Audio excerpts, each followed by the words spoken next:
Voilà, donc nous reprenons le cycle des conférences avec Monsieur Michael Tartare, c'est bien ça, qui est co-auteur de l'ouvrage La transformation digitale 2.0. On attend peut-être la troisième 3.0 qui devrait arriver un jour, et qui est CEO de DIMUP, dont vous allez nous parler. Voilà, c'est à vous. Vous avez à peu près une demi-heure. Voilà. Oui, je vous laisserai me couper quand ce sera le moment. Merci déjà à vous tous. Et je filme, donc ça me permettra après de la relayer, de donner l'opportunité à ceux qui n'ont pas pu assister aujourd'hui à l'événement de pouvoir le voir. Ce que je vous propose aussi, c'est d'être interactif. Hein. On a une demi-heure à passer ensemble. On a la chance de se voir, donc de profiter du coup de ce moment d'échange. Parce que si vous êtes là et si vous avez pris le temps sur votre journée d'assister à cette conférence en particulier, c'est que probablement vous vous posez des questions. Comment attirer des talents? Voilà, c'est aussi bête que ça, c'est la question de la conférence. Et en préparant cette conférence, j'ai eu l'occasion de lire l'étude de CAPA. Je ne sais pas si vous avez vu cette étude qui est sortie en novembre, qui indiquait que 88% des recruteurs utilisent des plateformes technologiques pour recruter les candidats. Donc c'est colossal. Donc ça veut dire que là, dans la salle, probablement tout le monde, si on était représentatif de l'étude, tout le monde, je ne sais pas si c'est votre cas, tous, vous utilisez les plateformes pour recruter? Oui, non. Oui, évidemment. Tout le monde recrute. Sauf que, pour l'avoir fait moi-même quand j'étais en cabinet de conseil ou en start-up, dans la précédente aventure, en fait, vous apercevez que les plateformes ne font pas tout, loin de là. Et donc, il y a un vrai sujet de réflexion, de compréhension de comment on peut arriver à tirer le meilleur parti, pas seulement de la technologie, mais de tout ce qui va autour. Et en fait, qu'est-ce qui se passe? Les candidats, finalement, aujourd'hui, c'est comme des consommateurs. C'est-à-dire qu'ils se comportent exactement comme un consommateur. Ils sont présents partout, ils s'attendent à ce que vous soyez présents partout, ils ont une interaction à tout moment. Ça peut arriver en sortant de boîte, comme ça peut arriver le matin très tôt. À tout moment, ils sont capables d'interagir avec vous. Ils utilisent différents supports.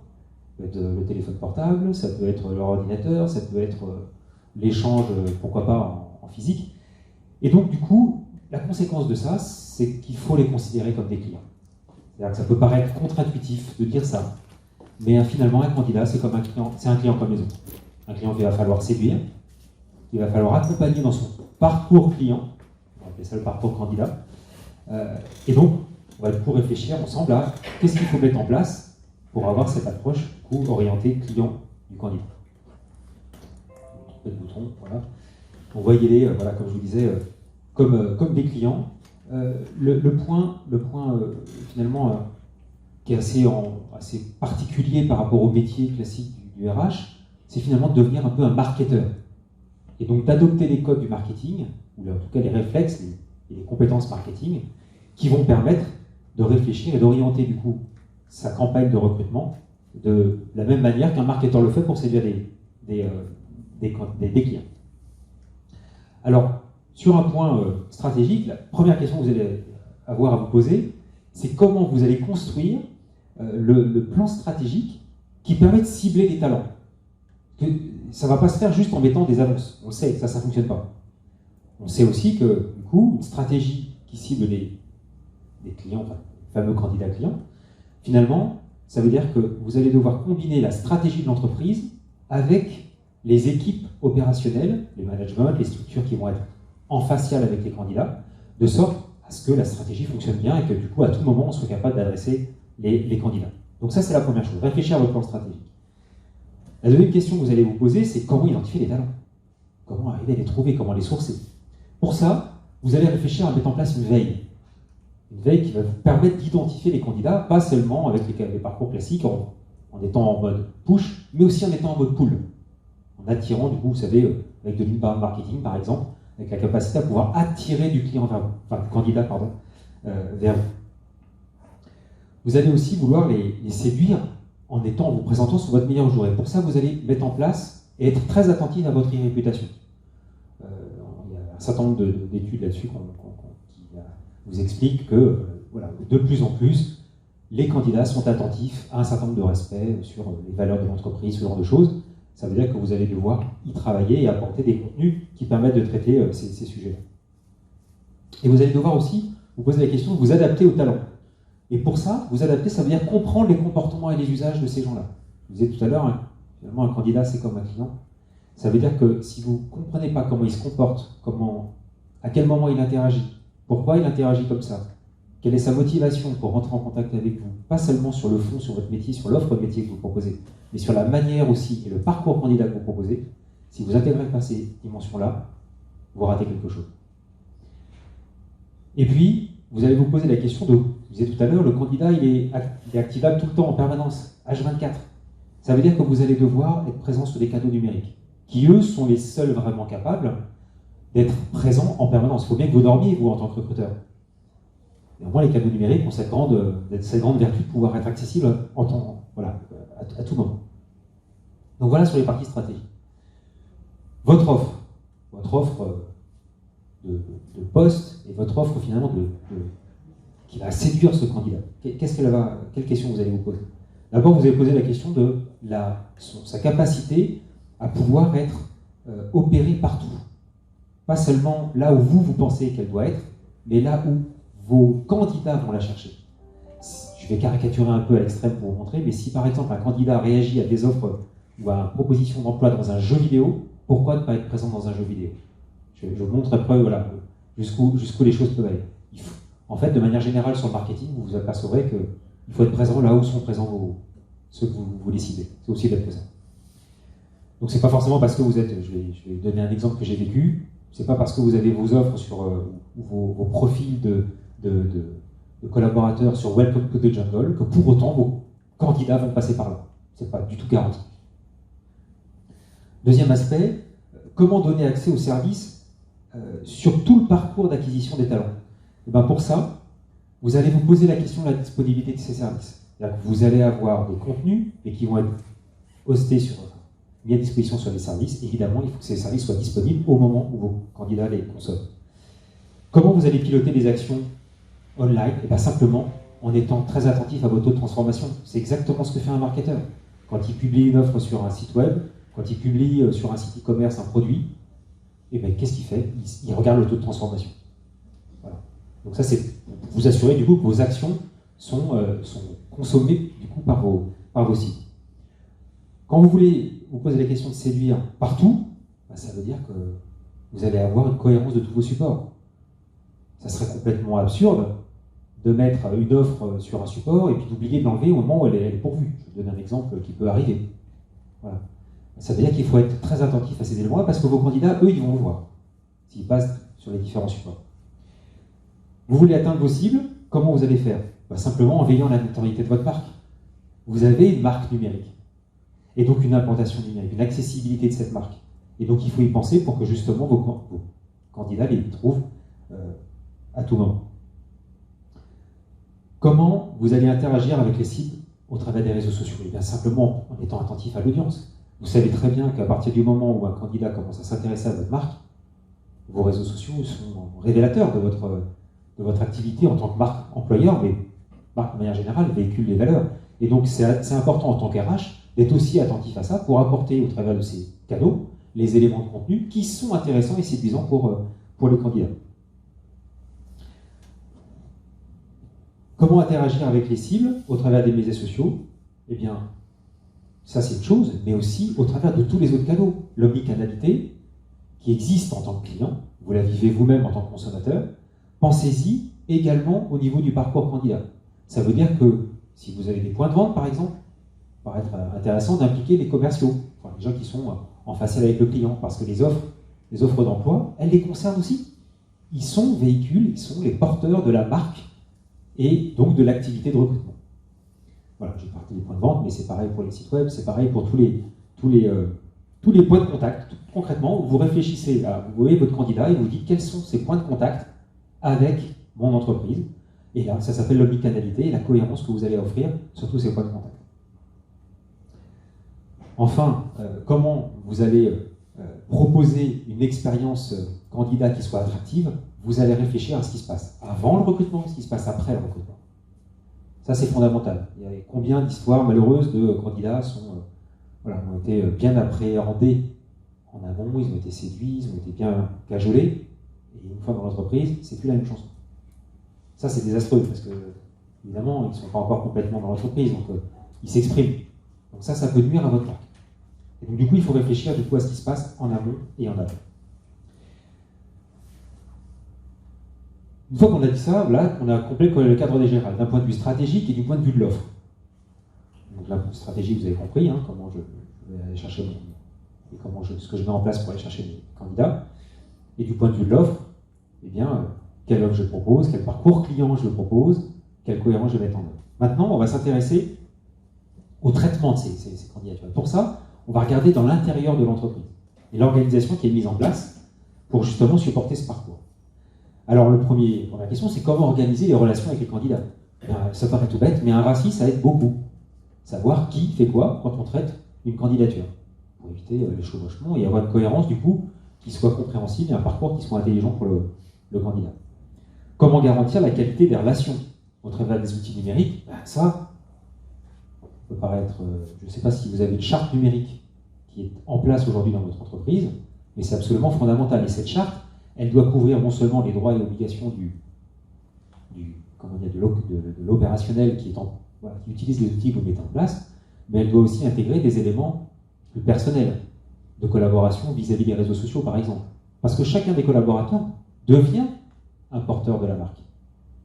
Quand j'étais, par exemple, chez Berrington dans un cabinet de conseil, en tant que consultant utilisant LinkedIn, j'ai été approché par des candidats qui souhaitaient intégrer l'entreprise et qui venaient voir. Donc moi, je n'étais pas forcément impliqué dans le recrutement, mais de fait, je l'étais. Voilà. Et donc, du coup, il faut accompagner les collaborateurs dans cette présence au travers d'une charte numérique qui soit du coup cohérente et qui peut-être les incite aussi à véhiculer les points que vous voulez mettre en avant. Comment impliquer les managers? La proposition des outils était un point important, j'ai oublié de le préciser, mais comment impliquer les managers? Ça, c'est toute la culture managériale qui va être mise en place. C'est-à-dire que vous savez très bien qu'un processus de recrutement, c'est plus uniquement la RH qui reçoit le candidat, voilà, c'est terminé. Donc c'est forcément plusieurs points de contact. Vu du candidat, c'est plusieurs points de contact, y compris des points de contact que vous n'avez pas forcément maîtrisés. Ça veut dire qu'il faut que vous ayez intégré des logiques managériales qui permettent d'impliquer l'ensemble des structures de l'entreprise. Et ça, il y a des méthodes, management 2.0, qui permettent justement de favoriser ces aspects-là. On va aussi favoriser les échanges entre les RH et les opérationnels, au travers d'une culture collaborative. Quand je disais tout à l'heure l'exemple des commerciaux ou des vendeurs dans les points de vente qui deviennent des recruteurs, en tout cas, ils portent une partie du processus de recrutement. C'est pas si simple. Eux, ils ont d'autres enjeux, ils sont pas payés pour ça. Donc ça veut dire qu'il va falloir arriver à les embarquer dans ce travail, et donc en ayant une culture collaborative transversale, on rend responsable chacun de ces aspects de recrutement. On va aussi se poser la question de l'innovation. Parce que recruter, attirer des talents, ça veut dire parfois adopter, je donnais l'exemple des jeux vidéo tout à l'heure, adopter des positions, des postures, aller investir des supports inattendus, nouveaux. On peut avoir des robots, par exemple. Il y a des gens qui ont commencé à tester ça. Qui vont séduire une partie des candidats qui vont dire « Ah tiens, c'est marrant, il y a un truc nouveau dans cette boîte-là. Ah, j'aime bien l'idée d'aller me présenter devant un robot. » Voilà, ça ne va pas plaire à tout le monde, il y a certains qui vont être séduits par ce genre de choses. L'entretien vidéo, il y a des gens qui aiment, des gens qui n'aiment pas. Encore une fois, soyez présents là où vos candidats sont présents. Et donc si c'est un sujet, faites-le. Et n'oubliez pas qu'à chaque fois qu'on met en place ce genre de dispositif, on attire du coup des candidats qui peuvent être intéressants. Sur le plan personnel, c'est-à-dire les hommes et les femmes de l'entreprise, évidemment, on va se poser la question de comment être sûr que les candidatures sont bien traitées. Il n'y a pas de boulet d'étranglement, mais si je te l'ai dit, il est posté dans tel truc, okay, mais je ne l'ai pas vu. Pourquoi? Parce que les outils sont mal maîtrisés.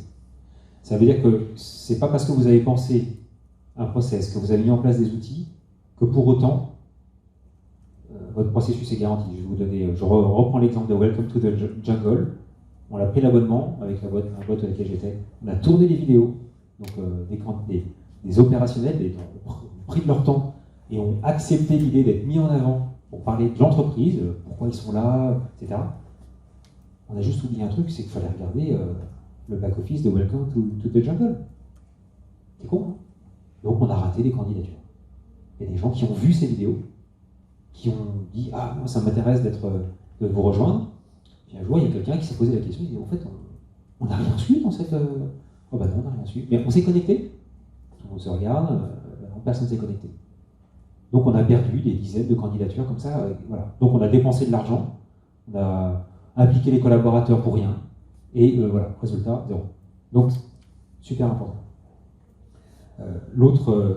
Et quand je dis ça à tous les niveaux de la hiérarchie, évidemment. Je ne pense pas seulement aux opérationnels, c'est-à-dire qu'il faut avoir aussi une bonne formation, une bonne éthique.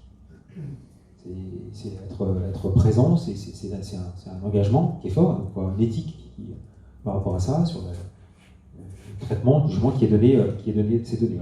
Je parlais des données, par exemple, la confidentialité des données, ça paraît évident, mais à partir du moment où vous êtes impliqué dans un processus de recrutement, vous avez accès à des informations confidentielles, plus ou moins confidentielles. Le CV, il y a une certaine forme de confidentialité dedans.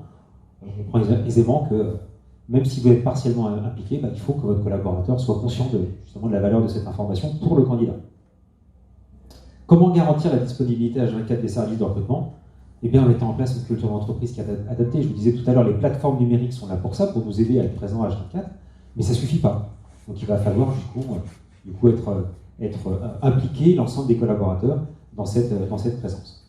Comment irriguer les différents supports avec le partage, la continuité? Parce que quand je vous disais tout à l'heure, je reprenais l'exemple de Welcome to the Jungle, mais ça peut être pareil sur LinkedIn ou autre, si vous êtes présent par pic, vous voyez, voilà, de manière sporadique, tiens, tout d'un coup la RH a lancé quelque chose, hop, on fait quelque chose au mois de janvier, puis on ne fait rien pendant 6 mois, vu de l'extérieur, donc vu du candidat, c'est suspect.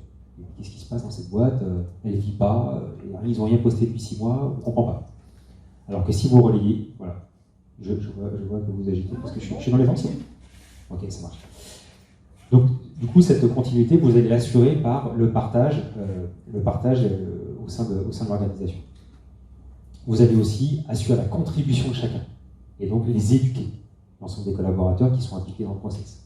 Et vous allez enfin être attentif au parcours avant-après, comme je le disais tout à l'heure, mais là, pour le coup, en impliquant l'ensemble des collaborateurs qui sont impliqués dans ce process, en leur faisant prendre conscience, justement, de leur rôle dans ce processus. Au niveau des technologies, l'idée de diffuser vos offres, c'est très bien sur une plateforme, c'est encore mieux si vous êtes attentif au fait que les plateformes sont accessibles, enfin les données d'offres en particulier, sont accessibles plus facilement en utilisant notamment l'open data ou ce genre de choses. Je ne sais pas si ça vous parle, et les API qui permettent de démultiplier la visibilité de vos offres. Vous allez vous poser la question du bénéfice aussi, comment les dernières innovations sont sécurisées. Bon, voilà, le service cloud, on en parlait juste avant la conférence, sont des solutions qui permettent d'aller plus vite, de s'affranchir de l'infrastructure, et ça va être un des critères intéressants pour vous permettre justement d'être présent tout le temps, de ne pas trop vous poser de questions sur les serveurs que vous installez, data center et compagnie, c'est pas votre sujet. Ça, il y a des gens dont c'est le métier, il vaut mieux leur confier le sujet. Quand vous êtes sur un gros volume de données, une des questions que vous allez poser, c'est comment je fais pour traiter des milliers ou des millions de candidatures. L'Oréal, je crois que c'est 2 millions de candidatures par an, c'est colossal. Je ne sais pas qui est concerné ici, mais c'est monstrueux.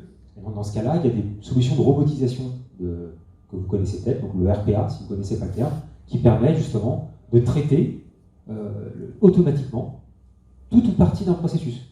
C'est-à-dire que vous n'êtes pas obligé, quand on dit RPA, il ne faut pas comprendre tout d'un coup, là, il y a un CV qui est posé et le candidat est traité de manière complètement automatisée sans échanger main. Au contraire, le RPA mixe justement tout ce qui est facilement automatisable avec des interactions humaines. Comment accueillir en ligne, quels que soient les terminaux? Là, on va s'intéresser à l'universalité des solutions. Si vos espaces candidats sont déplorables, par exemple sur le mobile, qui est le device le plus utilisé aujourd'hui, catastrophe. Voilà le genre de choses auxquelles il faut être attentif.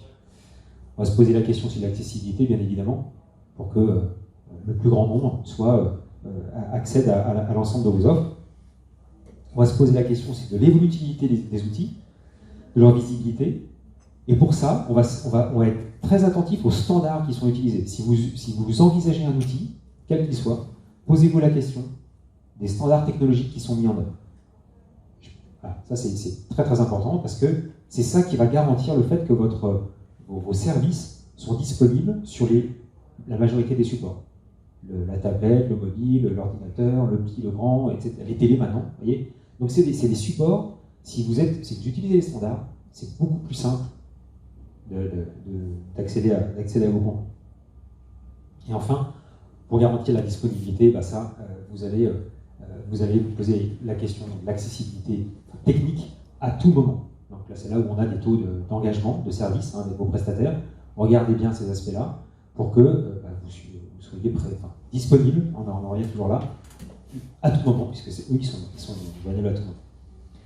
Du point de vue environnemental, donc tout ce qui est à l'extérieur de l'entreprise, comment convaincre les candidats de rejoindre l'entreprise? Ça peut paraître bête, mais déjà, pensez à votre géomarketing. C'est-à-dire, soyez présents dans les lieux où il y a de l'échange, dans les lieux où il y a du candidat potentiel. Ça peut être des campus universitaires, ça peut être des labs d'innovation, ça peut être ce genre de choses-là. On recrute n'importe où. Il faut partir de ce postulat-là. Et donc, sur certains types de profils, il vaut mieux être présent là où ils sont. Comment attirer les talents innovants? C'est typiquement en étant en présence avec des écosystèmes innovants. Par exemple, si vous êtes dans le domaine de la tech, c'est pas idiot d'aller se promener dans les labs d'innovation. Voilà. Là, on peut choper des candidats très intéressants qui, au détour d'une discussion, finalement, ça a des profils à recruter. Comment donner confiance dans le processus? Dans le respect du droit numérique. Donc ça, c'est juste incontournable. RGPD, LCEN, enfin tous ces aspects-là. Vous ne pouvez pas faire l'impasse là-dessus. Là, plus récemment, vous savez sans doute que depuis le 1er avril, la CNIL recommande fortement l'accord du visiteur d'un site à l'utilisation des cookies. Si vous avez oublié de le faire, méfiez-vous, parce que vous êtes sous le coup pour une sanction de la CNIL. Alors ça ne va pas venir tout seul, ça peut venir d'un candidat, d'un concurrent qui peut, de manière assez malveillante, vous dénoncer, c'est assez désagréable. Tout ce que je viens de vous dire là, ça peut paraître très théorique. Ce que je vous propose, c'est directement de passer à l'action et d'aller sur dimmeuble.com, donc la plateforme que j'ai montée.